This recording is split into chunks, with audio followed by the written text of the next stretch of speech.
Thanks to the kind folks at FlexiSpot for looking after my office and my butt by sending me their E7 Pro desk that save your favorite desk heights at a touch of a button. You don't have to crank anything. This thing just finds the height that you like and you can work. And their BS12 Pro chair that supports my posterior while I'm recording, this ad and all my shows. If you need great desks, especially ones that change heights or the best quality chairs, head on over to FlexiSpot today. Hello and welcome to episode 66 of the Uncovered podcast. I'm your host, Behram Kazi. You can find me at DefMango on Twitter. And with me, as always, is Jared Kimber, who you can find absolutely everywhere. We've got lots to talk about today, and we'll start off with South Africa versus India. So India did not manage to conquer their final frontier, and there's an entire podcast on the history of that and why that might be the case on Footmarks, so go check that out. But they were able to draw the series 1-1 and absolutely annihilated South Africa at Newlands, and they had never won a test match at Newlands before. So fifth victory in South Africa. And before we even get into, talking about the cricket stuff, Jared, there has been a lot of dissent with respect to the surface. Sunny G, for one, has been quite pissed. And I remember you and I spoke about surfaces and what they should and shouldn't be. And you mentioned how, surfaces where there's a lot of assistance for seamers, they tend to flatten out over the course of a test match, and there's a bit of everything for everyone. This one did not. It was an absolute minefield, and the test match lasted a touch under a day and a half. So I'm really keen to know what your thoughts are about this one. I mean, we don't know if this one would have flattened out because we never got there, which is that would be the one caveat you'd have to put sometimes to those wickets that certainly have a lot of seam, and in this case, a combination of seam and ridiculous bounce, right? I thought the first session...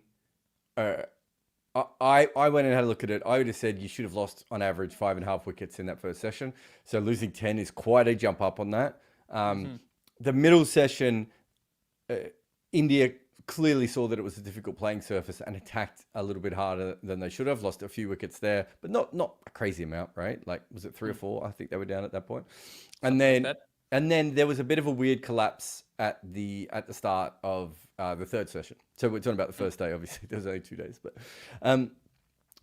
I think all things considered, most of that can be explained away. Like, sometimes you just have a session where teams get bowled out really, really cheaply early on.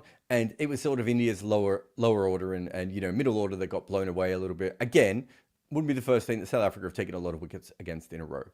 I think the things that you can't look past is that there was inconsistent bounce, and quite often it was high and dangerous. I don't think anyone got massively hurt, but could have. That, for me, that's when you start to go, okay, so it's below. You might say before it was below average. That takes it towards poor. What was getting towards unfit was also the fact that the ball started keeping along the ground. You can't have both, right? Sometimes in the first session of a test, if you watch a test match, sometimes you'll see the odd ball will shoot low and the odd ball will take off. And what groundsmen have told me is sometimes it just takes a while for the surface to settle itself. It's been under covers for days, or not even just under covers, but, it's being prepared for days. Suddenly it's just on its own. All right. That wasn't the case here because this was like the third session of the day and the fourth session of the match as well. We saw, I think Shubman Gill got bowled with one that was quite low. And Dean Elgar talked about it at the end of day one as well. Like Dean Elgar, Vernon Philander, Mark Nicholas, I think Sean Pollock. There was a few people who were willing to put the foot in, boot him, which I actually thought was quite funny because all I've been told all week is no one slammed that pitch. And I was like, did you guys not watch any of the chat? Like Mark Nicholas was like, this pitch is not good enough almost straight away. Like he was so early onto that bandwagon and said it right at the close of play. And Dean Elgar said the same thing. You shouldn't have a pitch where you get high bounce and low bounce. I'm not quite sure it was unfit. And we don't get many pitches that are unfit. I think what made it look unfit was probably those two, the first session and the start of the third session. I think probably made it look unfit. My guess is it was probably a poor pitch, not an unfit pitch for international cricket. Even if you go back and have a look at some of the wickets in the first two sessions, I think I'm getting my sessions right. I might have even been the ones at the start of the third. There's a couple of times where the batters were thinking that the wicket was really bad. And so they were playing more aggressively. So I think all that is fair. But I have found it quite funny that the amount of times I've been told no one was slandering this pitch. I was like, yeah, they were. Like, are you guys not listening? It's very rare for home commentators Like, you know this more than anyone. When Pakistan pitches were dreadful, and certainly I would say were so flat that they were poor, Rambo said to the commentators, do not mention how flat these pitches are, right? I've seen that in other locations as well. I've also seen situations where certain commentators clearly have been told by boards, can you just balance this out? I didn't see a lot of balancing it out. I think there was some good analysis of this player went forward to a ball that he probably should have gone back to, and and there was a few little things like that, and some weaker shots and everything else. There was also in that first session, Elgar dragged on, which was a pretty ordinary ball, right? And I think it was Dazorzi got caught down the leg side. So again, just a length ball down. Like, it wasn't like they were tucking him up or it bounced up at his ribs or anything. So there was a little bits about that happening as well. But there's no doubt that it's at best it's a below average pitch. It's probably veering towards poor. I don't think it ever quite got to unfit. But if we kept seeing that inconsistent, let's say it went into the end of day 2 or the beginning of day 3, and we're seeing a day and a half of inconsistent bounce on high and low, that's an unfit pitch for international cricket. So I don't know where it goes. And this is why you really shouldn't go on wickets and scores, because we've seen pitches where was it the England game that was called off where it was like 80 for 2 or something? And I think there was a game at the WACA, it might have been a second 11 game, where teams made runs. But the wicket was clearly unsafe for professional cricketers to be on. So you can't just go on those things. And I think that, and that was, if you might be able to correct me here, but I think that was the PCB's thing when the ICC fined them for the pitch being really, really flat. They went back with Hawkeye data and said, well, here we go. The problem from the ICC was that they should have probably fined all of Pakistan's wickets almost at that point. And they may have gone overboard on the one that wasn't as bad. But there should be a science to it. There should be data. You should also be able to have a look at old Hawkeye data of that wicket. And all that sort of stuff. We know it's a spicy first. I think I had it as the spiciest first session wicket in Test cricket. So it lived up to that, right? So that's not to say that you don't look at that, but you have to say, okay, well, if quite often lots of wickets fall early on here, we have to just chill for a minute and work it out. But throughout the whole thing, but yeah, I certainly didn't see anyone, certainly no one within the cricket community saying this wicket was fine. So it was funny to hear, Ashwin and Rohit and Sanal Gavaskar and almost everyone on social media. I got emails from fans going, "Why are you not talking about this?" I was like, I wrote a whole article on this. Like, I literally. Me and Sharon did about 1,500 words on the pitch on the first day. We would have done more, but there was not many other days, Bayram. Yeah, I mean, 5 days of cricket, right? 3.5 days in the first test, 1.5 in the second. So you basically got 2 results for the price of 1. That's what happened over here. They could have, in theory, had a third test and had a decider, which Ravi Shastri is really pissed about. He's saying that India should not be going to any tours which only have 2 test matches. Well, India has that kind of luxury, so I won't be surprised if that happens. And some comments over here are pointing out the same thing. Lesedi Kotane, forgive me if I butchered your name, says that South Africans over here also slammed it, so he doesn't get why people are getting defensive. Alexander Cockburn says that Shukri Conrad apologized to Stubbs for making his debut on that pitch. So, and Pollock was particularly really, really heated, as was Mark Nicholas. And it's interesting. You mentioned how Rohit made a claim, right? It was a funny claim because he was like, I'm fine. I like these challenges. I'm all for these pitches. Just don't make a ruckus about it when you come to India. So yeah, good luck, England.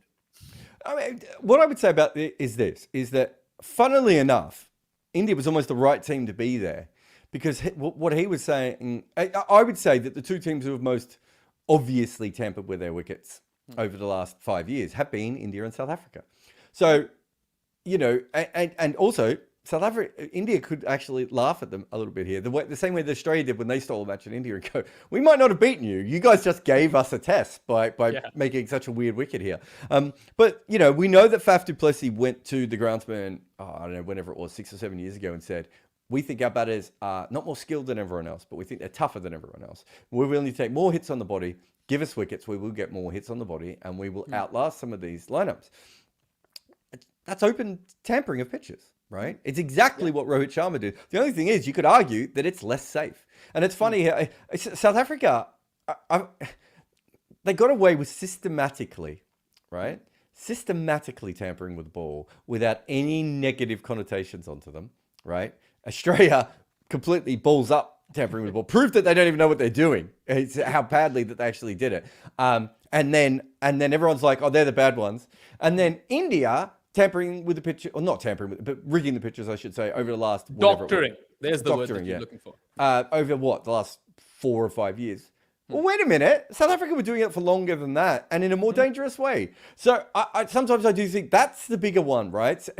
If Australia, England, or India do something good or something bad, that's all we ever talk about. And South Africa just get away with doing anything they want all the time. So I find that side of it quite interesting. But there is a safety element to this, right? Like, if Virat Kohli gets his hand broken on a wicket where he's gone forward to a ball and on the first day and it's exploded and broken his hand and he's out for a year, like if I'm the BCCI, I'm saying to Cricket South Africa, we're not coming back, right? And why would they? And I don't think they'd be the only team, that would feel that way. The others might not be able to do it financially or whatever else. But I certainly think that from that point of view, I think it's an interesting a way to look at it going ahead. But, there's lots of teams that do things with their wickets. In this case, what happened was they wanted to produce a slightly more sporting wicket, right? And Cape Town is not normally a very low average wicket for South Africa. They tried to make it a little bit more sporting, and the conditions just got away from the curator.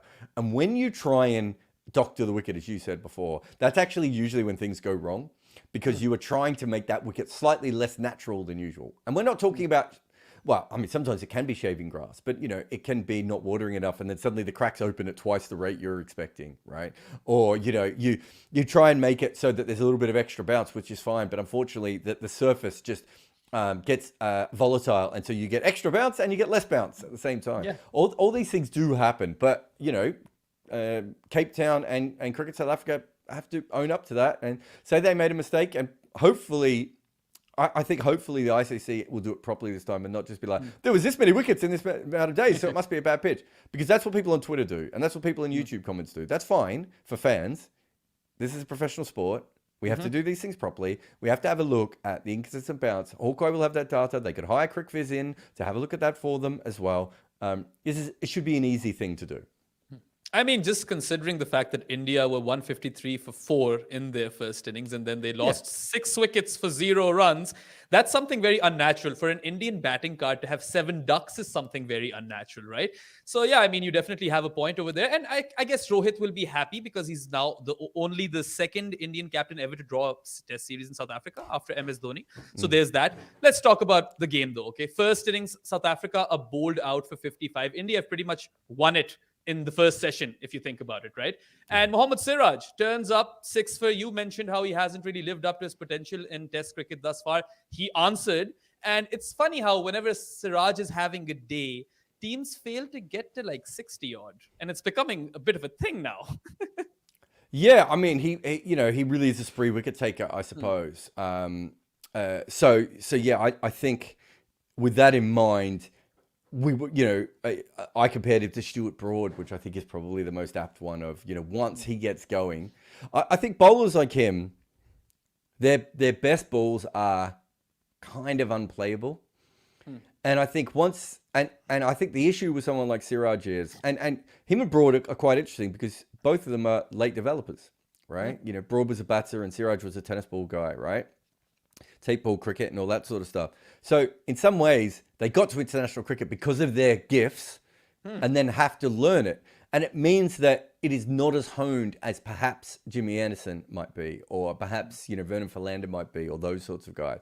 But their basic skills, if you look at Siraj, the amount of deviation he gets off a surface at that pace with that accuracy is kind of unplayable at the best. And, we've now seen it, 4 times in limited overs cricket, once in test match cricket, where he kind of closes an innings, right? Like, it really is that brutal. And that's kind of what Stuart Broad did for a career, right?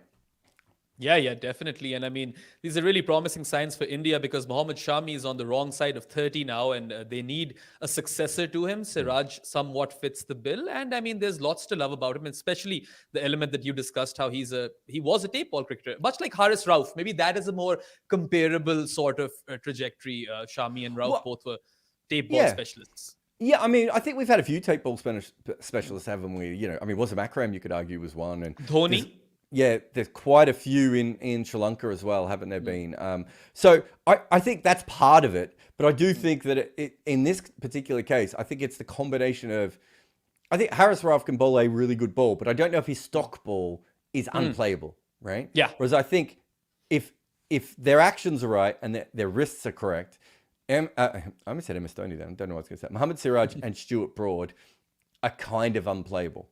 Right, and I think that's one slight difference from Haris Rauf. Well, you know, he's probably more like the more traditional tennis ball, tape ball bowlers that we see that sort of come through, and they, you know, occasionally they make the ball do magical things, but they don't really have, they almost don't have a stock ball, right? Whereas Siraj isn't like that. He's a lot more like someone who has a stock ball. But yeah, just you know, when they take wickets, they just seem to come in a flurry, right, and completely destroy people. Absolutely. It was, what's the word over here? Starts with a P, and I've completely forgotten it. Pulverized. He pulverized South Africa's batting. I wonder where you're going then. I was like, what the hell is he talking? Is he being pedophile? No, Jeffrey Epstein over here. But I don't know if you... Not a single cricketer on the Jeffrey Epstein logs. We've got to be pretty excited by that as a sport, right, everyone? 100%. And I don't know if you caught that post-match interview of Siraj when he was receiving his award for player of the match, but he basically said in Hindi that Jasprit Bumrah gives him a lot of insight when he looks at the wicket and shares that experience with him, and that assists him a lot. Yeah. Bumrah did not take credit for it. He started off that way, but then he revised his words and said that we as a team give him some insight and intel and based on experience and stuff like that. Bumrah himself got a 6-for in the second innings. He made his debut in South Africa and rolled them over back then as well. It's been some career since. Sure, he's been plagued with injuries and maybe he won't get to 200 test wickets, unfortunately. But you've got to say, sure, I think everyone agrees that he's probably India's best pacer in history across formats. But in contemporary cricket, I would say Bumrah is the best all-format pacer, isn't he? Yeah, who's Rabada is the other one, is he? Pat Cummins not that great in limited overs. Yeah, so probably be Rabada. I think Pat Cummins is pretty good in ODI cricket, isn't he? It's more T20 where he probably falls down. And Stark, I would say it's Bumrah or Rabada. It's probably Rabada only because Rabada plays more, even though I think Bumrah probably is better in white ball cricket, certainly. Red ball cricket, maybe they're a little bit more even, but Rabada, as you said, he has the wickets because he hasn't been injured as much. You know, so you go there. But yeah, I think that's fair. Look, he's a cheat code bowler, really. It was funny. In the first innings, people were like, oh, look, he's not in form. He hasn't taken any wickets. So I was like, well, A, they were falling so quickly at the other end. Sometimes that's just what happens. And B, they couldn't get anywhere near his balls to get an edge on them, right? Like, you know, there is an element of that sometimes we forget a little bit. I think a fully fit Bumrah is probably the closest thing we would see to Garner or McGrath. You know, of genuinely, I'm not sure what you do against the, you know, I know he's a very different bowler than both of those guys, and they're very different from each other as well. But those are the guys who dominated both forms of cricket. You know, Garner did it from first change. No one could hit them. They had genuine physical skills of, you know, the way they move the ball around, the way they hit the seam, the accuracy, height, and Garner's case also the pace, which Bumrah does have, and all those sorts of things. But they're also very very clever bowlers, and you know, and had the other skills that they needed as well. And you know, though that for me would be the list of the greatest all format bowlers we've ever had. And I don't see any reason why Bumrah isn't already there. The only thing holding him back is how many wickets does he have in Test cricket? Do you know off the top of your head? 130 odd. 130 odd, not more than that. Right. So for his era, I mean, that's still probably not that many less than Garner, right? But it's an average of 21. So there's that. No, exactly, and that's what I mean. It's the average for me, but also the fact that it works across different formats in that kind of way. And you know, I think I'm just having a look now. So Garner got 259 in an era when, and also in a bowling attack where it wasn't particularly easy to get a lot of wickets in. You know, obviously we all know about McGrath and everything else, but those are the guys who we have seen dominate, and Staines probably there and thereabouts with those three guys as well. What about Waz? Does he make the cut? So his Test bowling average is isn't it a little bit lower? Like it's not. I mean, because he's a left arm bowler, he probably makes it right into that list as well. But I'm just having a look now. So I know. I mean, he's bowling averages 24 in Test cricket and 23 in ODIs. So Garner was 21 and 19. What about Ambrose? Ambrose was quite low, wasn't he? Yeah, I don't know about Ambrose in ODI. So it's the combination across both. I think Ambrose is. Yeah. I mean, Ambrose was my favorite. Yeah. So even Ambrose in ODI goes up to 24. It's the hovering around 20 in both formats. Which just let me check and make sure that McGrath is. Probably. I mean, even if he isn't, whoever's seen Glenn McGrath play would definitely have him up there. Yeah, so he's 22. And then so it's that's that kind of that magical mark, right? Of if you can average really, closer to 20 than 25 in both or all three formats of the game, or even two, you will get there. So Stain is 23, 26, but 18 in T20 internationals. Okay. So, we're talking about really rare air with Bumrah. And I think, there was that whole thing that, he only wanted to play for Mumbai, which I think we now know is not true. But he's got to the age of 30. His ODI average is, I think, I'm just looking it up now, 23 and a half. So a little bit higher than what some of the others, although his economy is probably even better than Garner and McGrath when you factor in the era that he bowls. And his bowling average in T20 internationals is under 20, right? So just that, that's where he is on those sorts of all format sort of legends over a long period of time. But he's 30 and he hasn't played that much cricket, right? We can't skip that. And it's a real shame. But part of it is that his action probably isn't as repeatable as some of the other fast bowlers we've seen before, that's fair. The action is part of the reason we're talking about him. Yeah, I mean, he's unorthodox and there is a lot of strain, I believe, on his back with that action. I might be wrong over here. I'm no specialist. There's looking at his action, there should be stress everywhere. Yeah, and in the comment section, we've got a few shouts over here. Lesedi Kotane says, Bora, Cummins and KG for him. Sean Pollock and Anrik Nokia are suggestions by Otto. Alexander Cockburn says Shane Bond and Josh Hazelwood. So interesting shouts.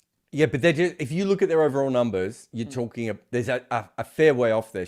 Shane Bond, I think, if he was ever fully fit and played all the time, is certainly someone that I think could have been, at that kind of a level, but probably, just didn't quite get there altogether. But look, what I'm talking about is that there really haven't been many bowlers like this in the history of the game. It's not something that you see a lot. And you look at someone like Josh Hazelwood, who's a fantastic bowler, but probably still averages mid-20s. You talked about Wasam Akram, right? We both think that Wasam Akram is absolutely incredible, but when it comes down to it, he's probably not quite on that level again. And it does show you just how hard it is to be there. And Bumrah's got everything going for him. And I find it funny when sort of there always seems to be a bit of a clamor for, maybe he's not quite as good as we thought he used to be. And then you see him I think he's better post energy. I don't know what rehab he went through, but that's the rehab every fast bowler, at least all Pakistan fast bowlers, need to go through. Okay, I just put it, I did miss two on my list, which was Donald and Hadley. Though the other two I should have had up there as well. And, Malcolm Marshall and Murali are not too far away. But having that kind of a record and taking over, let's say he gets to 400 international wickets, right? So in Garner's case, you're talking 405 international wickets at an average of 20.20.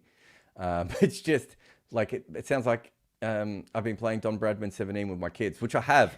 Absolutely cannot work out bowling in that game at all. I've gone back to cricket 19.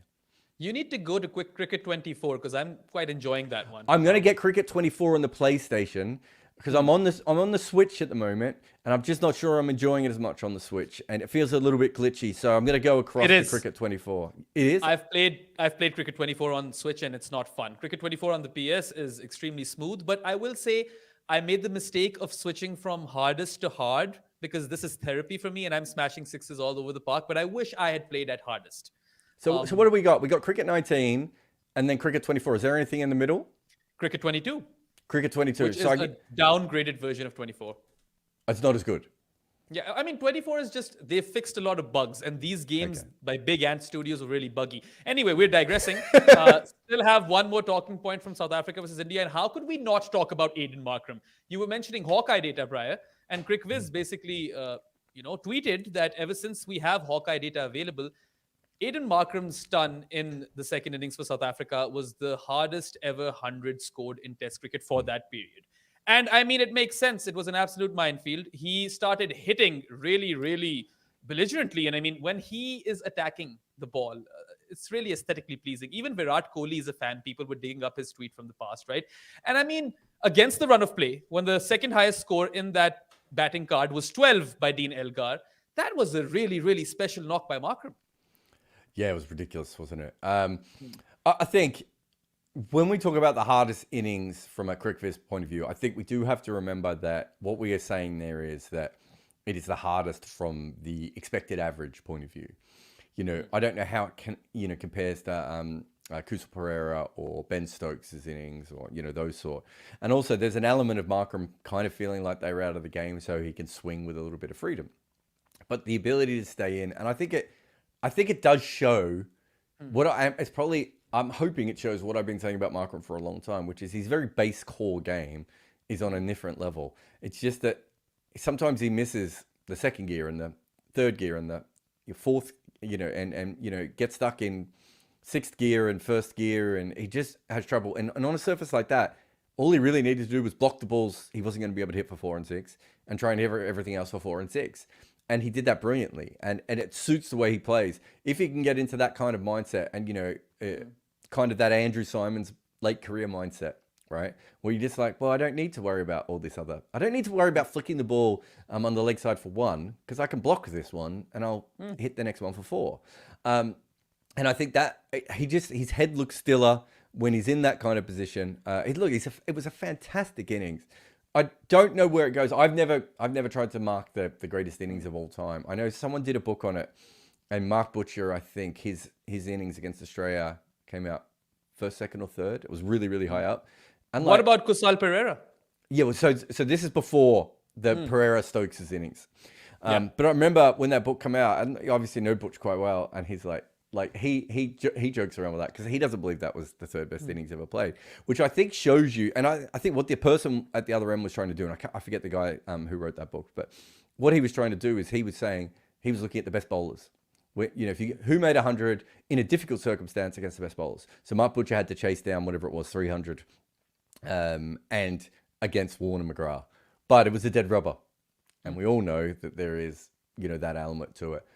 It's really, really tough to work out exactly where an innings like that goes, and we have seen on low scoring pitches before tail enders come in and make 70 or 80, right? Because the energy is sort of fizzled a little bit out of the game, and I don't think that takes away from the technical aspects of it. And so the CricViz thing stands up. But whether that means it suddenly jumps a bunch of the other greatest innings we've ever seen in cricket, I think you have to question that a little bit more. What for me, and I said this during the World Cup as well with Aiden Markram, I just hope that this is Aiden Markram now, right? I just hope that this is 3 or 4 years of Aiden Markram. And because of that, we finally get to see him the way he should be, because he's fucking unreal. Yeah, absolutely. And I mean, here's to hoping that he has come of age. It seems like he's come of age, and he has definitely shouldered that responsibility in a test team which now does not, boast a lot of experience in the batting department. And I think, it was a fantastic knock. Other few good knocks in this test were, of course, Kohli didn't get a 50, but that 46 was really, really good, important runs. And short but sweet. Definitely enjoyed that test match. And one final thing I want to just say to everyone who's watching, before when we were talking about Bumrah, one thing that really sets him apart, at least with respect to Garner and McGrath, is that he is an absolute gentleman. This guy is just the most lovable fast bowler out there. He doesn't have any of that bravado of like a menacing sort of fast bowler. He stays quiet. He does his business. Brilliant to watch. Anyway, Nishant Jha, you have some questions on Babar Azam. So stay tuned, because after this break, Jared and I will be talking about Australia versus Pakistan, and Babar is a talking point. So you're watching Uncovered with the both of us. Stay tuned after this ad. If you need a VPN, go Nord. Use nordvpn.com/Kimber, Kimber, to get a huge discount off your NordVPN plan plus 4 additional months for free. It's completely risk-free with Nord's 30-day money-back guarantee. The link is in the show notes. Protect your computer like a night watchman protects his stumps in The Last Over. If you make a lot of content like me, and I certainly do, you will need some help. And that is why on my network, we use Memento, a slicing and dicing tool that uses AI to conjure up great clips from your podcasts, chats, and meetings. If you make content and you want a better way of sharing it and making it smaller, go to memento.fm today. Welcome back to the Uncovered podcast. You're with Behram and Jared, and Australia whitewashed Pakistan 3-0 in the Test series down under. It's the 6th consecutive whitewash that Pakistan have suffered in Australia, starting from 99 and going on to 2023. And that's 17 consecutive losses in Test cricket in Australia. So, not a lot or anything pretty much to write home about from that point of view. But when you look at Pakistan in this series, no one had any expectations. Everyone thought they'd get absolutely steamrolled. And, we were talking about how 20 wickets is always a challenge for Pakistan, particularly in Australia. They've only done it 8 times. One of those times was in this series, and the bowling did its part. I think they did their job pretty well. It was the fielding and batting that led Pakistan down. And I think they dropped like 10 catches across 3 games. Abdullah Shafiq dropped 3 sitters in Melbourne. And in this game, Saim Ayub, who was making his debut, and I have no idea why he was fielding in the slips, because that's a position you need to graduate to. At least that's what I've seen in cricket. He dropped David Warner, absolute dolly. Then also dropped Mitch Marsh on 8 in the second innings. He went on to score 56. And yeah, Shan Masood dropped another catch. But it's would he have played much cricket in Australia? Shan Masood? No. Who's the guy you said was in the slips? Saim Ayub. Not at all. I don't think he's played any cricket in Australia. So fielding slips in Australia is very, very different than fielding slips in other places. And the reason being is you have a lot longer time between the edge and the ball getting to you, because you're further back. And what can sometimes happen in Australia as well is if the bat blade isn't straight, you get this massive top spin and the ball goes up and then dips. And just because it's a longer distance, it's a bit more brutal. So it's a very different kind of slips fielding as well. So if you're not a great slips fielder and you're thrown into Australia and you don't know what to do, I've noticed that in England. It's so rare in England for me to get any time. I'm so close when I'm fielding at slip. The ball's just coming to me and I'm just reacting to it. Whereas I always had trouble in Australia with the ones that loop up and had that top spin on them, or just took too long to get to me because I would overthink it rather than just be, if it was a quick edge, I would just react to it and go that way. And also, it's kind of slightly more an athletic art in Australia because you, outside of first slip, of course, but second and third slip, you actually need to cover some ground because the way the ball comes off the bat and everything else. It's interesting though. Pakistan did well at second and third slip. It's first slip where they dropped all those catches. And it's like one of those things that will haunt them, like Sydney 2010, right? Because that's a test match that everyone remembers because of Kamran Akmal. This is a tour which, sure, there were batting failures as well, and we'll talk about them. But when your fielding lets you down, it just kills the body language. Yeah, first slip in Australia is the one where you are the furthest back. So for on that side of things, it can be a problem. Look, if we're sitting here complaining that their batting didn't quite go up to the level that we wanted and that their fielding was quite poor, I still think we're in a better position than you or I thought was going to happen. I think we both thought this was going to be slaughtering, right? And it was going to be one of those tours where it was absolutely pointless. Who was it? Pakistan. India was in the other game. Pakistan were in the matches. Right, they had chances. They put pressure back onto Australia and everything else. So they were certainly, there were certainly times when they were there. Neither of us thought that coming in. So it's not great to look at the positives, but it would be unfair to say that there are no positives from what we saw. Yeah, I mean, the positives are very, very promising, and we'll get to that as well. And I mean, I think we've definitely made the conclusion that you would have fielded better at first slip than Simon Abdullah because you have more experience in Australia. Let's talk about the batting failures. Because, of course, you mentioned how Pakistan were in the games. The second and third test, there were plenty of times where they were actually ahead of the game. And there was a very good chance that Pakistan would go and win those test matches, but they failed. And sure, the fielding let them down, but the batting failures really cannot go unnoticed. Abdullah Shafiq and Saud Shakil. These are 2 batting talents in Pakistan that they expect will, occupy test spots for years to come. Abdullah has had a fantastic start, and he was going well in the series as well before those dropped catches. then bagged a pair in Sydney and ended up with 110 runs in 6 innings at 18.33. South, on the other hand, who was breaking records left, right, and center in Test cricket prior in Asia, when he got to his first assignment in Senna, 92 runs in 6 innings at 15.33. Then you address the elephant in the room, Babar Azam. 126 runs in 6 innings at 21. And Babar is someone who across 3 tours in Australia has averaged 25. There was a conversation that he might be the next big thing in Test cricket. Of course, ODI cricket and elsewhere, he's done really, really well. But Test cricket was still a bit of a question mark, particularly Test matches in Senna. He only has 150 odd tests over there. And as far as legacies go, he's pretty much wasted a golden year over here. And runs in Australia really would have helped establish that stature, which I think Babar has really missed out on. Yeah, I think as things go, this is a really, really disappointing period. I think it's quite interesting. Him and Marnus have both pulled back a little bit. You know, both of them started very poorly. I know Babar was a lot longer and played a lot more. Well, they both started fairly poorly. You know, Marnus was back out of the side, and then they came in, and they both sort of find form at the beginning of that wobble ball era. And obviously there is something about the way that they play where they naturally handle that delivery better than perhaps other people do. And since then, people have bowled better to him or smarter to him. And, you know, we know the class of him. I think he gets a bad rap sometimes because of all the Bubba versus Virat fans out there, right? And you and I have talked about the Bubba fans before, and they only just stopped abusing both of us on Twitter for that. I nearly got cancelled after that podcast. Yeah, I tried to cancel you. It didn't work. But I think I hired you after that podcast. But yeah, you did. You know, but the point being that there was a lot built into that. And in truth, we haven't probably seen Babar Azam at the level we need to see him at consistently in his career so far. And I don't think that means that he's a dud or a busted flush or, you know, or overrated or any of those sorts of things. But is he 30 or 31? He's 29 turning 30. And even in this series, if you look at those knocks, he was playing very, very, very fluently. Some of those cover drives that we've all... If you need a VPN, go Nord. Use Nord. Did I press an ad in the middle of your sentence then?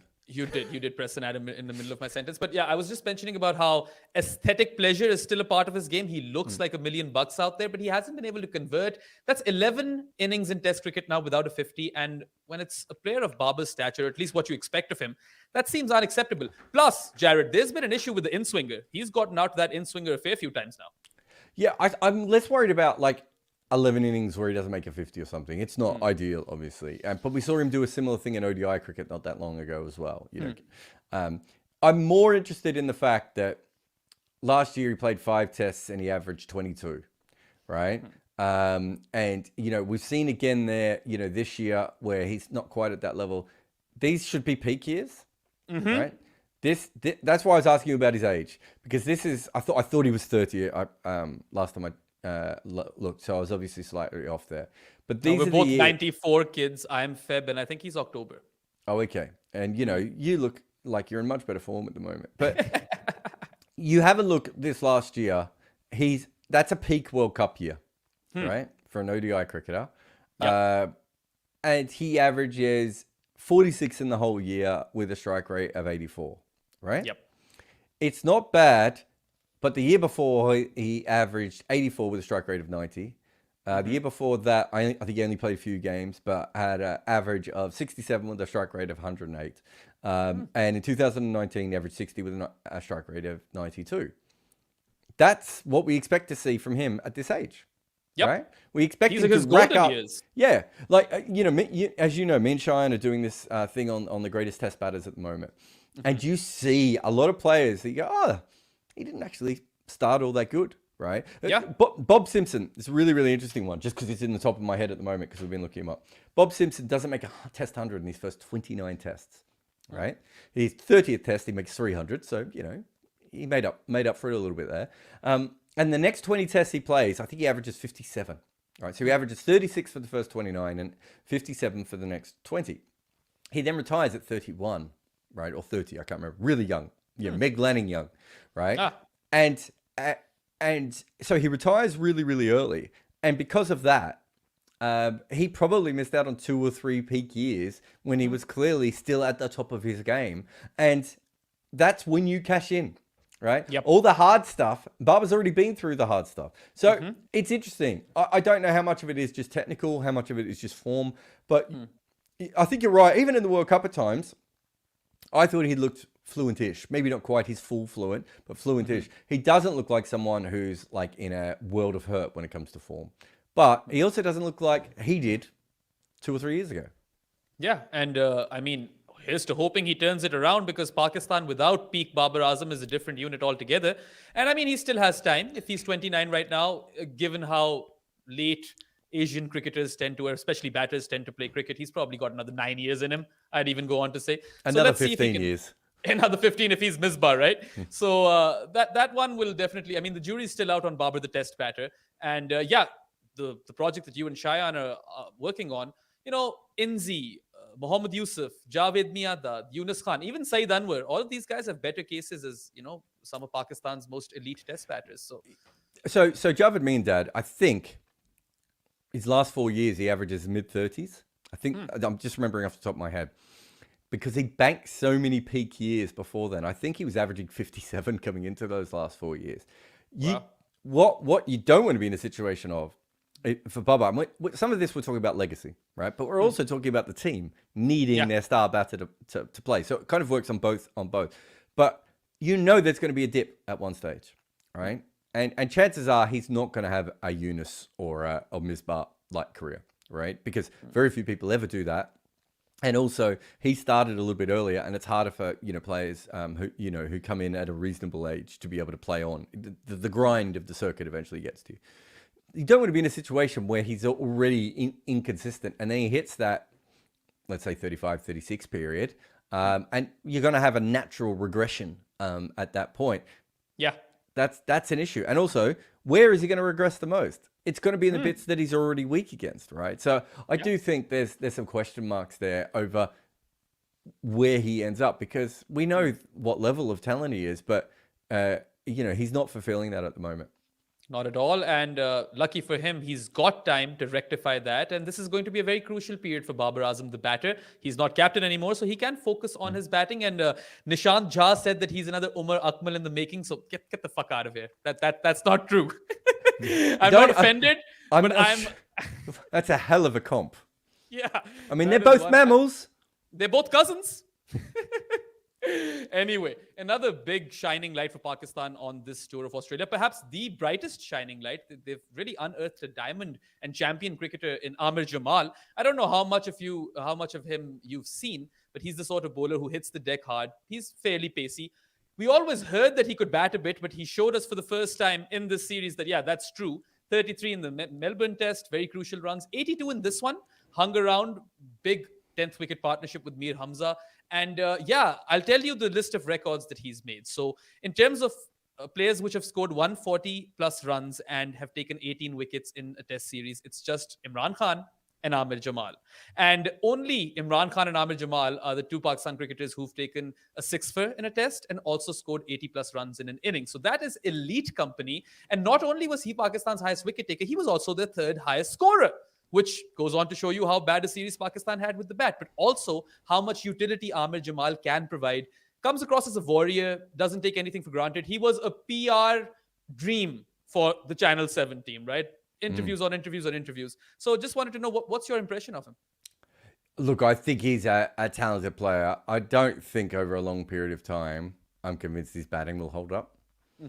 There's a little bit of Lord Shuttle about his batting. I know it's different style, but I just think consistently as teams start to work you out, Carlos Brathwaite, I think he made runs in Australia when he was quite young as well. And over a while, teams kind of work out where to bowl to you in Test cricket if you're a threat. The bowling's interesting. What pace would you say his top end is? High or top end, definitely 145, but he was consistently bowling high 130s, which was the fastest for anyone in this Pakistan seam attack, which will come as a surprise to many. Did I say this I think I might have said this on the WhatsApp group to you. It is incredible that a society so obsessed with pace bowling produces so many medium fast bowlers, and medium bowlers really. Like it's incredible. Like remember that whole thing years ago about India doesn't produce fast bowlers because no one eats meat, and in Pakistan they eat meat. It's like, what, did you stop eating meat? Like what the fuck happened? I think he's an interesting cricketer. He's probably a handy number 8, I suppose, is where I think his batting is going to level out, which is fine. You've got to, let's take that as a win. Bowling, if you could get wickets on Australian surfaces without being express or being super tall, or having one of or being super accurate or whatever it may be, I think that probably is a good sign everywhere else. I can't remember who it was, one of the Australian journalists said that he thought the Australian batters were a little bit under par all the way through. I don't know if it was Cherney or Bredig had written that piece. So perhaps there was an element too that the Australian batters didn't punish the way that they might have in the past. But he looks like a player, right? Like, do you remember when, oh God, I forgot his name, and I just used him on Cricket 19. Describe him. Ashraf. Oh yeah, Fahim Ashraf. Yeah. So he's definitely an upgrade on him with the ball. So when he came through, I remember Usman and George Dobell were like going nuts. And I was like, but what's his main skill in Test cricket? Like, he's not going to bat in the top 7, right? And if he does, he's going to be a pretty ordinary number 7. And he's never going to be in your best 4 bowlers, right? Like, and you look at Jamal and you think to yourself, well, okay, he probably isn't going to bat top 7, but he probably could be your 4th best bowler, and maybe better than that. Murray might be your 3rd best bowler on occasions, and might have a Tim Bresnan. Like I'm talking about Tim Bresnan before his arm injury kind of ruined his career. But if he's a Tim Bresnan level cricketer, you take that in a heartbeat, right? Yeah, I mean, Tim Bresnan had this record for England where whenever he played, England won. So here's to hoping that in the future, Ahmed Jamal can do something similar. Look, I see him as a mainstay in the Test team because Pakistan have had a dearth of Test match bowling or Test bowlers. And he is the sort of guy who I can see do well on flat surfaces as well. Now, you pair him up with Naseem and Shaheen in home games and pair them up with a 4th bowler, maybe Mir Hamza or Khurram Shahzad. All of them, Pakistan's bowling attack had their moments in this series, right? Yeah. And you have Salman Ali Agha as your lone spinner in South African conditions where Pakistan play next year. And Salman too. I think he overachieved in the series. Next year or this year? What year are we in? Oh yeah, this year. I was going to say, I thought it was this year, but I could be wrong. Yeah. But look, Salman Ali Agha, I thought he was the sort of cricketer who would only work in Asia. He scored 250s in Australia, was Pakistan's 4th highest scorer, got some handy wickets, won it twice, and was ripping it in Sydney. Cleaned up Manas with a beauty. So I think Pakistan's Test attack can shape up really well here on. So that's pretty much the biggest positive. Positive, yeah. No, I was just going to say, Shaheen, I mean, Shaheen, we'll have to see if he gets his pace back for starters. He does have the skill, for sure. I really want to see peak Shaheen again. And I'm worried because Pakistan don't handle their fast bowlers well. And the rehab part is probably even worse than the workload management. So that is a can of worms that we probably, if we open that, we'll need a separate podcast. Sorry, you were going to do a last positive and I came with a semi-negative. My last positive, yeah, sure. But my last positive is something that shouldn't even be a talking point because we all know the quality of Mohammad Rizwan. He did not play the first Test match and ended as Pakistan's highest run scorer in the series, 193 runs in 4 innings at 48.25. This is a guy who in 30 Test matches, which if you compare Pakistan's Test playing game time to other nations, it's lesser. So 30 Tests is a fair bit of sample size in terms of years, right? Yeah. Now, he's averaged north of 40. And in Senna, 10 of those Test matches have come in Senna. He's averaged 43 odd.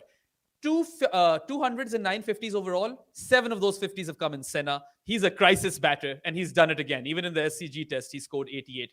Why is it a talking point that Rizwan should or should not be in the team? It should be a no-brainer. I mean, let's say they didn't want him for his keeping. Doesn't he just come in as a batter?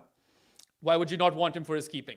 But I'm just saying, even if that was the case, and they said that Sarfraz is a better keeper, which fine, okay, it doesn't make any sense. Look, I think, I loved Sarfraz as well. I thought he was a really, really interesting cricketer, and almost a throwback to 90s wicket keepers in a way. The way that he went about it, and I think both of them have been vilified by fan bases and media and former players. When it's not that there's no issues. There's always issues with players, but I find it weird that sometimes players seem to be front and center of the Asad Shafiq seemed to have the cruisiest career of anyone I've ever seen, and these other guys seem to be under pressure all the time. Look, Rizwan is an above average player at probably every level of cricket that he would play in, right? Yeah. I don't know if he's a great at any level, but he's above average at everything he does. And when you consider that he has two skills, in wicket keeping and batting, where would his average be? I'm trying to think. Has he kept in every game that he has played? Yes, I would think so. So he's got 1,600 runs. So if we quickly looked up wicket keepers with 1,600 runs, right?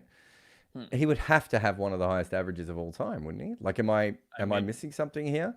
Anyone over about an average of 34 is usually an elite player when it comes to wicket keepers. And so, what did you say his average was? 40.4, I think, in Test cricket. 40.4. Okay, so I'm looking up 1,600 runs because that's what he's got. And the highest averages. Okay, so De Villiers average 57, Flower 53, Gilchrist 47, Rishabh Pant is 43, Les Ames 43, Lytton Das, Sangakkara, Pride, De Kock. Oh, okay, maybe he hasn't quite got 1,600. I don't quite see him on this list, so he might just be under that when it comes to wicket keeping. But you said it was 40 point. His average? What was it? 40.4. But also, you didn't mention any Pakistani keepers in that list, right? No. So well, he's the best they've had. 40, I can tell you where 40.4 lands if you want. It lands between Kumar Sangakkara and Matt Pryor. Right? That's good enough. That is above Quinton de Kock, Chandimal, BJ Watling, Dhoni, Bairstow, and obviously Sarfaraz. Who, as I said, I'm a big fan of Sarfaraz as well. This isn't an anti-Sarfaraz thing. I thought he was dropped at a time that was a little bit silly. But in the history of the game, that we've got 1, 2, 3, 4. No.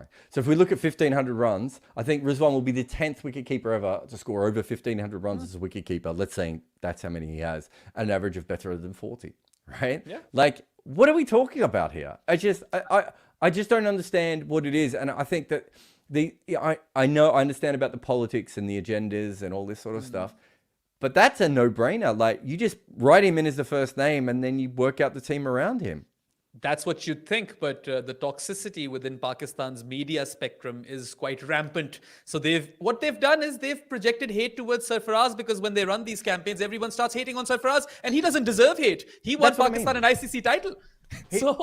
A fantastic cricketer in his own right. And look, wicketkeeping can be weird. We've had these sorts of situations before, and the whole Butler Bairstow thing is a really fascinating one as well. But it would be hard to look at Rizwan's record so far, and especially because we know enough about him to know that it goes across, right? That, this isn't a guy who's just made some runs in Test cricket. We know that he has a solid first-class record. We know he has a solid ODI record and a solid T20 record. I think, I've got it in front of me actually, he averages 40 in every single format of cricket that he plays, international and domestic, right? Like, this isn't a guy who's just lucked into some runs. This is a consistent scorer. Right? Yeah. You don't get many of those. And he can bat at 6. He gives them flexibility. He can counter-attack. He's a busy cricketer. He's got his zones. People always label him as a leg side only cricketer. Sure, that's his predominant side, but he can still play on the offside. I've seen him play the ball through the covers and cutting it on plenty of occasions. If he averages 40, I don't care if he hits everything to find leg, if we're being honest. Yeah, that's what I do in Cricket 24. But anyway, Shan, the captain, was also decent in patches, but I want to talk a bit about Australia before we move on. We spoke about Pat Cummins at length in the previous Uncovered. If you guys want to know what our analysis is on where he stands in the Lilly and McGrath, conversation, we've done that in the previous one. We've also done Mitch Marsh. We've talked about him extensively. Both of these guys were Australia's stars in this series. Cummins took 19 wickets at 12 apiece. Mitch Marsh scored 344 runs at 86. And, well, he would have scored a lot less had Pakistan hung on to the chances. But Marnus is the one I want to talk to you about today. He is someone who had a prolific run in Test cricket. Then he dropped off, and dropped off by quite a fair bit, such that he hasn't had any prominent scores in quite a while. And he's played a lot of Test cricket in this period as well. he scored twin 50s in this test match, and he's gone to like really attritional sort of an approach. He digs it out. He's a grinder, somewhat of a grinder now, and he's finally come amongst the runs. Now Australia will lose David Warner after the series, and Marnus at 3 would be a very key position. How crucial is it for him to maintain that form? Yeah, I think in Marnus's case that he probably had, almost like someone like Mike Hussey, had a sort of a ridiculous record in a small period of time, because I think, what was it, in 15 innings or something, he had something like 7 or 15, was it 1200s, 1100s? Something like that. Yeah. He also did not have an average in ODI cricket for the longest time because he just didn't get out. Exactly. And so, and I think there was a lot of talk about, you know, him making a lot of runs at home, which was true, and getting dropped a lot, which was true. Although generally, if you make a lot of runs, you get dropped a lot. So you kind of do have to factor those two things in.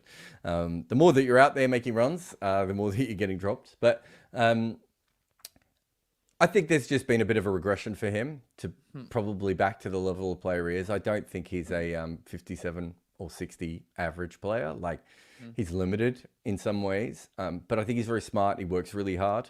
And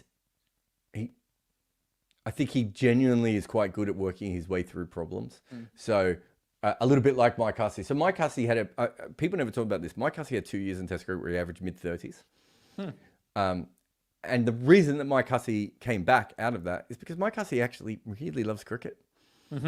Right? He's called Mr. Cricket for a reason. And so he worked and worked to try and work out what he was doing wrong and, you know, tweak his game a little bit and get back to the top. And I think that Marnus is a different sort of person, but, you know, similar sort of professional. He's clearly an above average international talent. There'll be some regression to his batting, right? And he will go through some leaner patches, but he's probably going to be batting for Australia for the next part of 4 to 6 years. And so, as you said, you know, making those couple of scores, I think he made a 50 at the, where was I? Old Trafford, I think. I think so. I thought there's a couple of times. Yeah, I think it was the 50 at Old Trafford, the one that I'm thinking of, where I watched him and I was like, oh, they've worked him out and he's now taken a step forward. And I think that's what we had seen over the last, I don't know, year and a half of Marnus is, and this goes back to what we're talking about with Bubba as well. Those guys sort of came out of the box ready to take on the wobble ball, and then bowlers eventually just stopped bowling them the wobble ball over and over again. Okay, so we're going to try something different, and we're going to, you know, play with your mind a little bit more, and, you know, try different lines and lengths than we are bowling to everyone else. And those guys then have got to work it out. And I thought that at times, in the towards the end of that Ashes, it looked like to me that he was working that out. So I'm not overly surprised that, you know, he's made some runs against Pakistan as well. But you're right. I mean, Usman might retire. You know, who knows how long Smith is going to play on for as well. You know, there's some older guys there, and so Marnus is incredibly important going ahead. Yeah. And also, you know, his approach is similar to Khwaja's and Smith's, and that's a perfect foil to guys like Mitch Marsh and Travis Head, which makes Australia a really well-rounded team. Also, Mookie over here has basically mentioned how Abdullah Shafiq got out fishing a couple of times. Yes, he did. He got a few beauties as well, but that's absolutely correct, as did South Shakil. But anyway, that's enough for this segment. We'll be taking a short break, and we have some retirements to discuss after. So stay tuned to the Uncovered podcast with Behram and Jared. We'll be back shortly. If you watch this channel, you'll love us on Main, where we do deep dives into the greatest cricket stories every week at Good Areas. How did Virat Kohli play that shot? What is so weird about Neil Wagner? And explaining the incredible misery of being a New Zealand opening batter. Visit our Good Areas site today. Want to show the world that you not only love cricket, but that you know the game deeply? Well, you need a Bodyline t-shirt. In fact, at Bodyline t-shirts, you can actually buy a t-shirt about Bodyline, but also tees inspired by the greatest players in our game. Head to Bodyline t-shirts today. Welcome back to the Uncovered podcast with Behram and Jared, and fair few retirements in cricket over the week or two. Let's start with David Warner. We always knew that he wants to quit Test cricket, and he got to leave it on his own terms. Fairy tale ending, 57 in his last innings. But we'll get to all of that in the Footmarks podcast. So guys, this week's Footmarks will be on David Warner. One thing that I just want to talk to you about, Jared, is that he retired from ODI cricket, basically saying that if he's fit and firing come 2025, he's going to play the Champions Trophy. Taking the Ben Stokes route now is Davey Warner. Yeah, I'd be surprised if that happens. I think when he first started retiring, I never got a chance to really talk to him privately, but I was at the press conference where he kind of announced the whole plan and everything, and I got the feeling that he was a little bit over it. And since then, he's won a World Cup, right? And maybe won a World Test Championship final. I think that was before the World Test Championship final when I chatted to him. And so I do think that there is an element then of that coming through, right? Of he was maybe a little bit exhausted, and now he's had a little bit of a second wind. But I would be surprised if the Australians are like, because they're not going to think that the Champions Trophy is a big enough deal to bring Warner back for. If it was a World Cup in 2 years' time, then I'd be thinking about it. But I'd be surprised if he comes back for that. But I thought it was interesting that he said it. Yeah, I mean, it's the only ICC trophy that David Warner hasn't won. So maybe he wants to play it, but if he did, he should have stuck around. And Kushal Shah says, is it fair to assume David Warner will play the next T20 World Cup? Of course it's fair. I mean, that's happening, right? I was always of the assumption that he was going, would be his last time playing for Australia. Yeah. So let's see how that unfolds and whether or not he'll feature in that Champions Trophy. Dean Elgar is another one, a throwback cricketer. You know, Craig Brathwaite, Dimut Karunaratne, Dean Elgar. These were those blend of test match openers that are really, really rare that you come across these days. Fantastic career. Not quite an elite batter. Fantastic record versus India, though. And someone who's really done the hard yards over the years. Captain South Africa decently well. And, you know, is leaving them at a time where things don't look too rosy. So, what do you have to say about that? He probably had a couple more years left to give. The political side of, South African cricket gets to most guys, I think, eventually. No, and I want to point this out, no matter your race as well, because it doesn't matter which side of the coin you're on.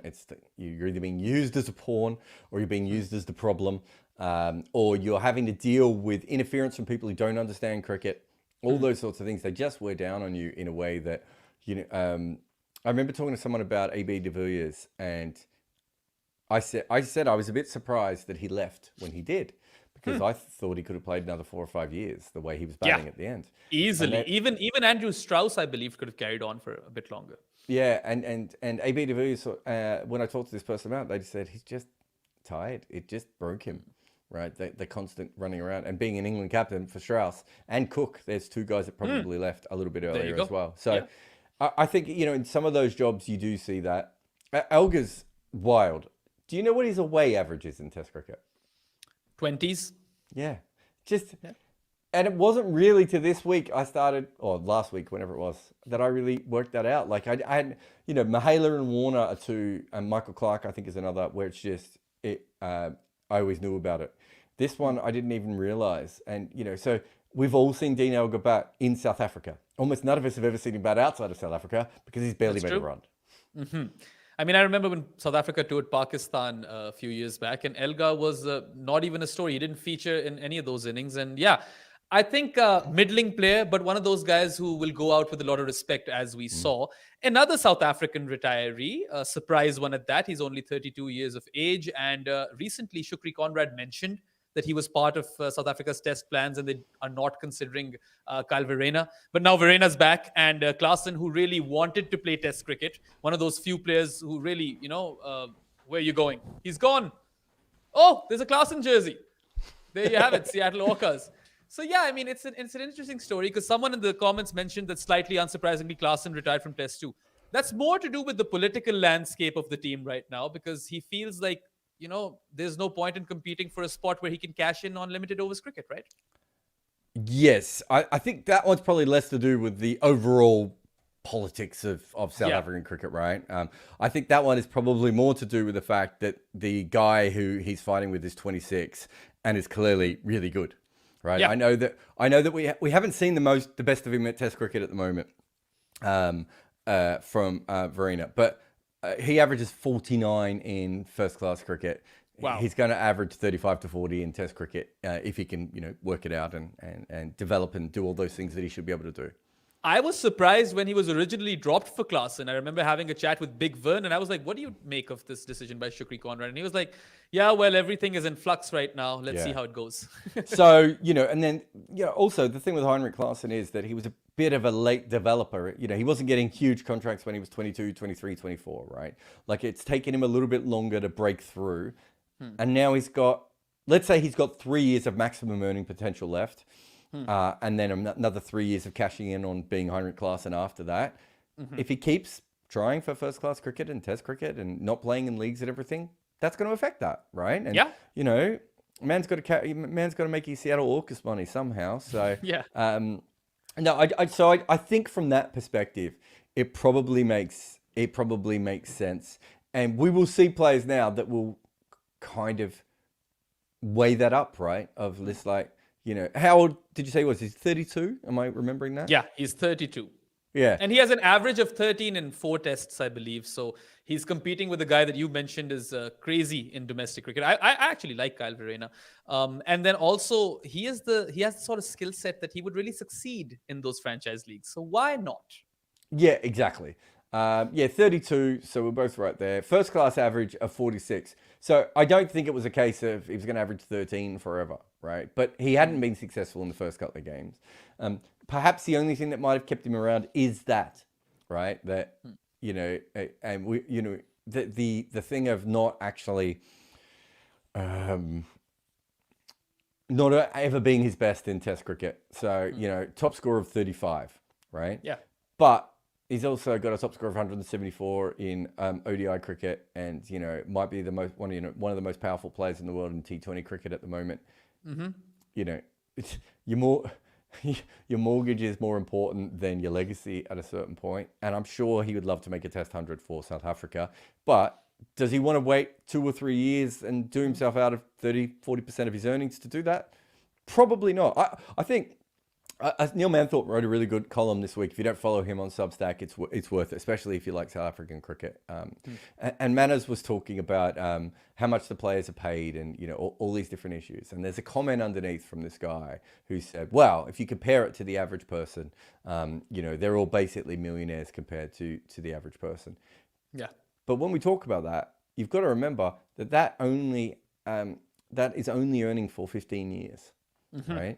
And you know, we know what happens to former athletes and everything else. So I'm sure there'll be the same old boring things of, oh, they don't put their country. I saw someone that recently say, oh, the Australian cricketers put their country first, and I can't remember which of the other cricketers he was talking about don't. And I was like, well, Cricket Australia paid the Australian players to put their country first. They actually gave them extra money to not go to the IPL.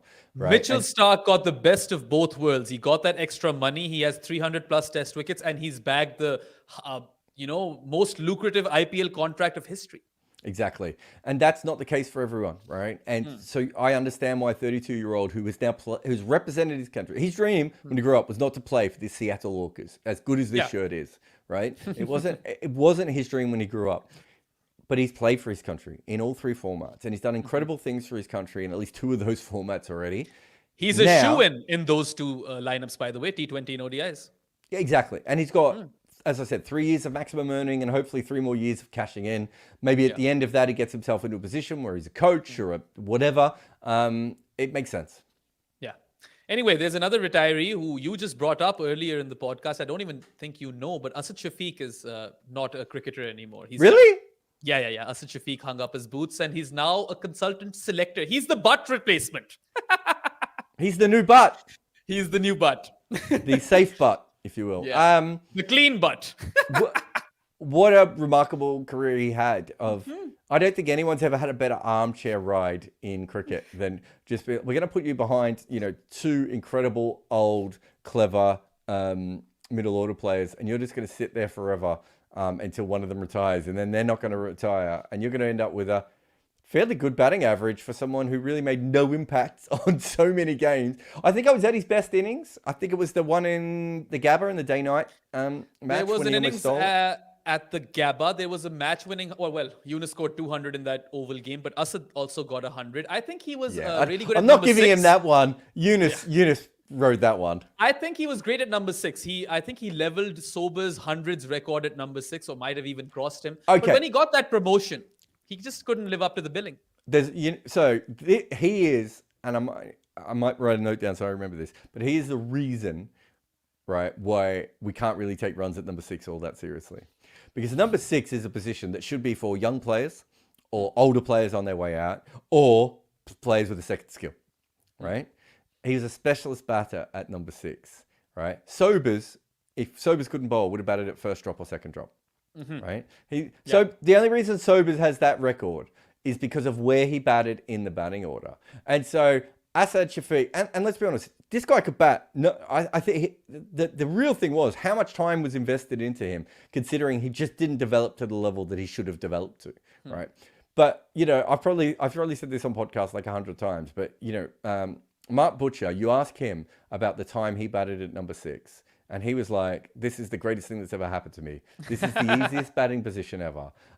You know, you would do it absolutely every single day if you could. And look at, I'll go through some of the names here of some of the other players at number 6. You've got Ben Stokes, so an all-rounder. Steve Waugh, another all-rounder. Then you've got Hashan Tilakaratne. I don't know if he did any wicket keeping there, but he may not be. Laxman is another guy who went there. The only reason Laxman batted at number 6, though, is because they had so many middle order players. They just stuffed him in there, right?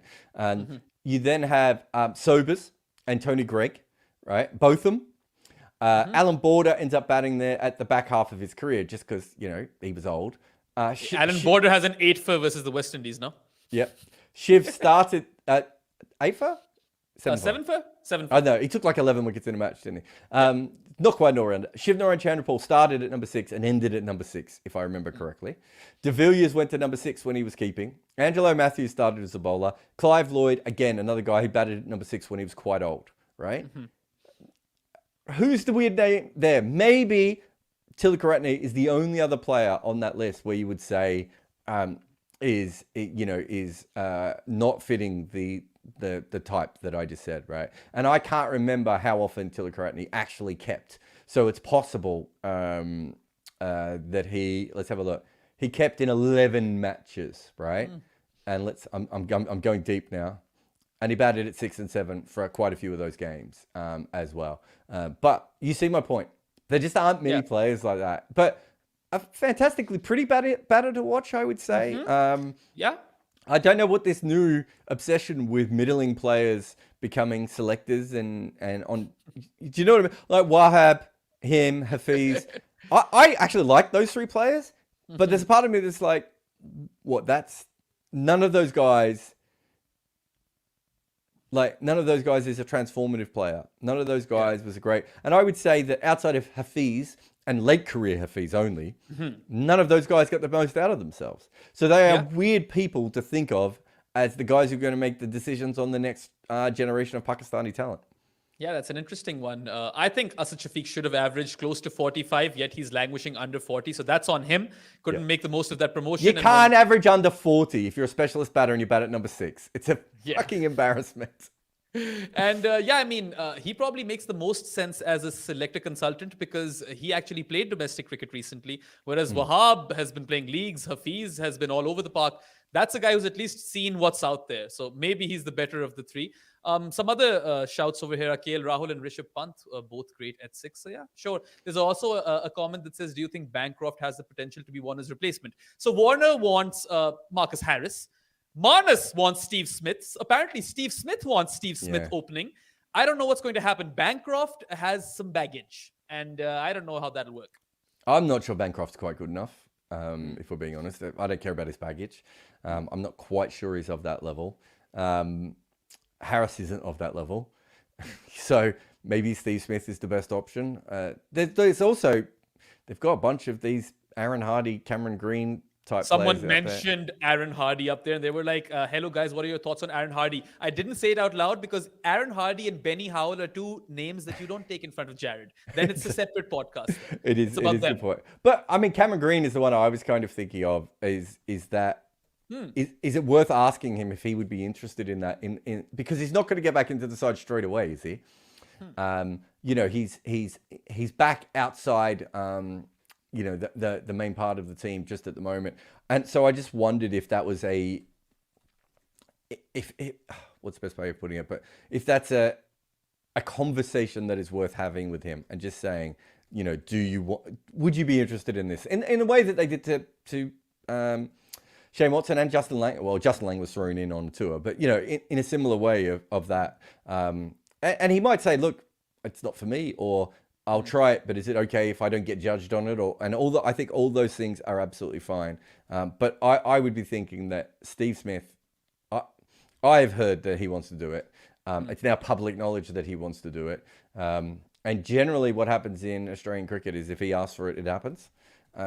So, you know, they don't have another Steve Smith. If he wants to go to the top, he's not batting in the middle order as well as he used to, right? So you can understand why he'd be thinking about it from this point of view.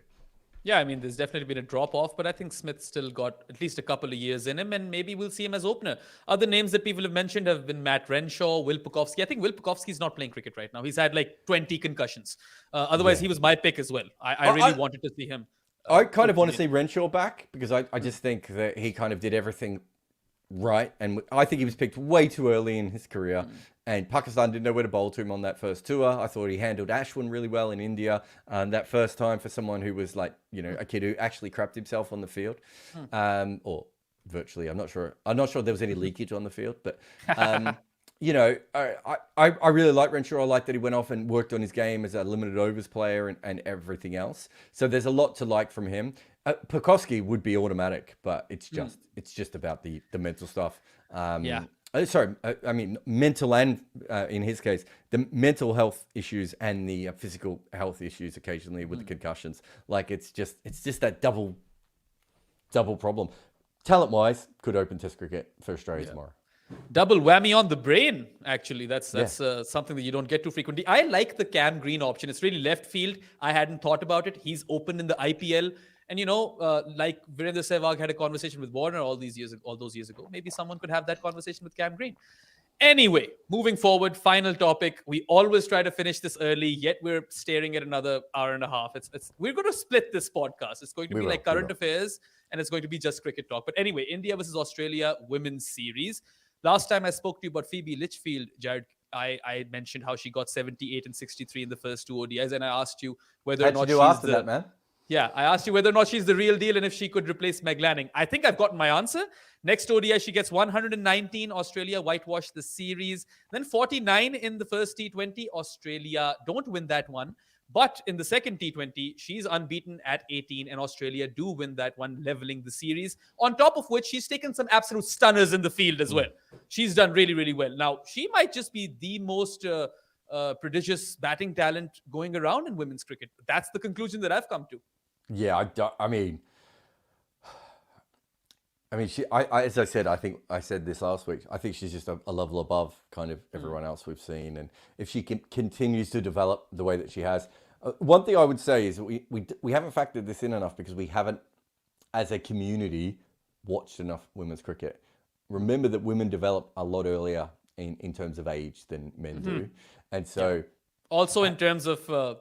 mentality maybe as well. Well, I mean, it's probably a physical thing, and that includes the brain as well, right?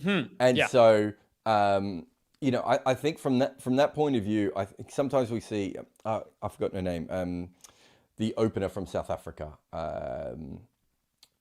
Wolfart, right? So I think we saw her come through at a very young age, and everyone was like, what's she going to be like in a few years? And I'm not saying she's not better than she used to be, but she's not like what you would expect. If you saw her, and this is weird talking to a Pakistani because you're the worst person to talk to for something like this, but if you see an 18 or 19-year-old in cricket and they're quite good, you're like, God, what are they going to be like at 25 and 26? That's not the case in women's cricket. So I think we have to factor that in with Phoebe's development as well. But having said that, she's just turned 20. If she was playing for any other team in the world, she would have already played like 50 games. Right, like it's just that this team was so strong that they didn't need to rush her in. But there is a reason why Meg Lanning retires at 31, and it's a lot of it is to do with the fact that she was a senior squad member at 16. You know, it's a very different curve that women have than men have. So that would be my only caveat with Phoebe. But I think that she could go on to be the best player of her era, certainly the best player over the next 5 or 6 years. I wouldn't be surprised if she dominates all three formats. Yeah, I mean, she definitely looks a class apart. And I'm jumping on the Phoebe bandwagon for multiple reasons. Phoebe was my favorite Friends character as well. And my doggo's name is Phoebe. So there's so many reasons for me to love Phoebe Litchfield. And the future Did you is say definitely doggo? Litchfield. Yeah, I did say doggo. Okay, you're a doggo person. Do people not use that term in No, Surrey or wherever you are? No, people use that term when there's something wrong with them and they've got a weird relationship with their dog. I think that's a universe. It's like when people talk about, their pussycat, like it's one of their children. Like people only really say doggo if they actually think of a dog as something above what a dog is, which is an animal that licks its own ass. Well, now you know which category I fall in. 87 in the comments says Pukovsky actually played all Shield matches this year, so maybe he's in for a return. All hopefully. Shield matches? Yeah, I don't know. thought he was out. I thought he was out for a while, wasn't he? That's what I thought as well. And then have to go back Hypercost, and check. as always, gives us a great stat that Litchfield is the second youngest Australian woman after landing, of course, to score 2 ODI hundreds. Her 260 runs were the most for Oz women in a 3-match ODI series and the most scored in or against India. So, yeah, wow is the only thing I can say over there. And really, really excited to see what's brewing over there.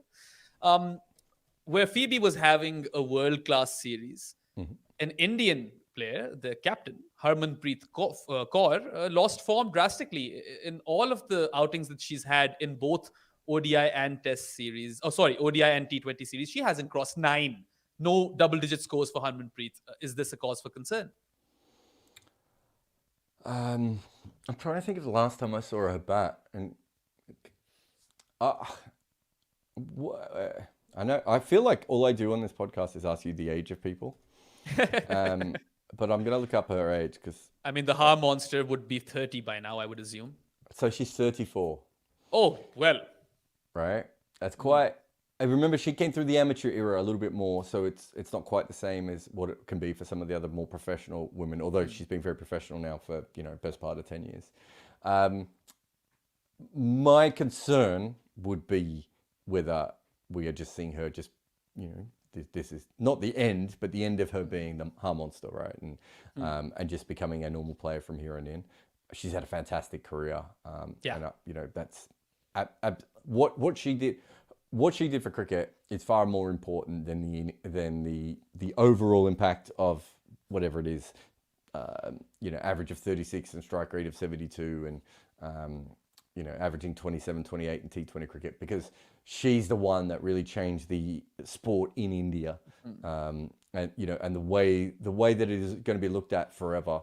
She played such a big part in changing all that sort of stuff. So, look, I need to do. I'm just trying to grab her record here. So last year, she played 5 ODIs and she averaged 17. The year before, she averaged 58, right? So it's rare that someone drops off, and that's ODIs. I'll look at T20s as well, but it's weird that someone would drop off that much just from age in a year. But we have seen it, right? Like it's not impossible. And she averaged 33 in T20 cricket last year. It's something to watch because of her age, but that's the only reason. Otherwise, it could just be a normal blip. I mean, she's definitely had a lot of impact on women's cricket. And I mean, I see over here, Kushal Shah has mentioned that she apparently threw Sri Lanka under the bus in the press conference, and that's not a good look. Well, what she did in the Bangladesh series was also not a good look. So definitely needs a PR team. Harmanpreet, come on, grab that good PR team. But, I don't think India have much to worry about because Shefali is developing wonderfully. And she also scored a ton. Yeah, in the second T20, as did Smriti, who is also amazing. Jemima's there. There's so many of these girls who are, world class. So I don't think India have much to fear over there. One last topic. Titus Sadhu, I'm told that's how you pronounce the name. Where Harmanpreet is 34 and, on the wane. Titus Sadhu took 4 for 17 in the first T20. And she's 19, right arm medium. I mean, have you seen her bowl? I didn't see the highlights. Take me through it. And is she tall? Is she fast? Does she swing it? What have we got here? I didn't actually see the highlights either. But but you wanted to say her name, and you've done the research. And so isn't that what this podcast is really about? That's exactly what this podcast is about. Maybe we'll also have a different women's cricket podcast in the future, and Hypercost can be watching every episode live like he does. He won't come on and actually chat to us about this stuff, so we have to wait for him to put a comment in. He said something else actually. He says Jared might appreciate about something else that Jared might appreciate about the third ODI was it was the first time since 1987 and the second time ever that leg spinners have taken 5 wickets in an ODI for Australia women. I did notice Alana King delivery. Yeah, I did My notice that word. only because of the Alana delivery, and then I went off and Googled some of it, and I did see that stat. Yeah, I think women's leg spin is really, really interesting just because of when I first started watching women's cricket, it just really wasn't a factor in the women's game, and it's come up so quickly. I think it also tells you that we're getting slightly better athletes. And that includes spin athletes. I know spinners aren't really athletes, like, you know, Alana King is in Elise Perry, right? Or, you know, she's not Nat Siva Brunt. But I think we're getting women with slightly bigger hands and stronger wrists and all those sorts of things that you need to be able to get those revolutions on the ball. So I do think it's fascinating. But if you haven't seen Alana King's delivery, you can find it right across social media. I'm sure if you just put Alana King in now, it will come up. It's an absolutely beautiful ball. And Hypercourse is probably talking about an article that I wrote about women's leg spinners before the last World Cup. I watched a lot of women's leg spinners, and it's a really pure form of the art in a way that I love watching Ravi Bishnoi and Rayan Ahmed and some of the new leg spinners coming through, but we're sort of getting slightly more bastardized leg spin versions now, and it's nice to just see the women just has a lot of Matt Parkinson type leg spin, you know, just proper, you know, ripping the ball out the side of their hand, and it's beautiful to watch. It looks great on TV. Not the first time Alana's done something like that either. I've seen this same sort of reel before as well, and I mean, she's absolute quality. Warney would be proud. Let's just say that. And I think that's a good time to end this podcast. So thanks to everyone in the comments for keeping us busy, and I hope you enjoyed the show. Subscribe to this channel and Jared's other channel. We definitely need as many subscriptions as we can get, and your support is greatly valued. We'll be back with Uncovered next week with episode 67, but that's all for this week. We're off for now. Goodbye. Support us on Patreon and help us keep making our content. Join for exclusive perks like the AMAs, the live calls, and to chat with me directly on Discord. You can also enjoy ad-free content, early podcasts, and access to my emailer. Step up your cricket style game with Bodyline t-shirts. Explore their exclusive player-themed t-shirts, including favorites like Virat Kohli, Kane Williamson, and Ben Stokes. They also have team-inspired designs and options for hardcore cricket nerds. Their collection offers something unique for every fan.